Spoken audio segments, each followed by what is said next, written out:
এরপর আর দেখা হবে না, শেষ। খুব ছোট্ট একটা লাইন, একটা বড় দীর্ঘ নিঃশ্বাস, অভ্যাসে পরিণত হয়ে যাও মানুষটার বিদায়।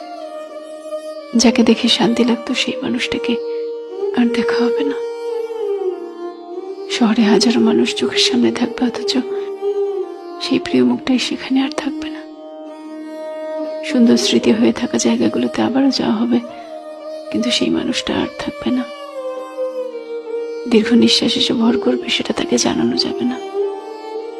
সবকিছু থেকেও খালি খালি লাগবে, কারণ আর দেখা হবে না। আর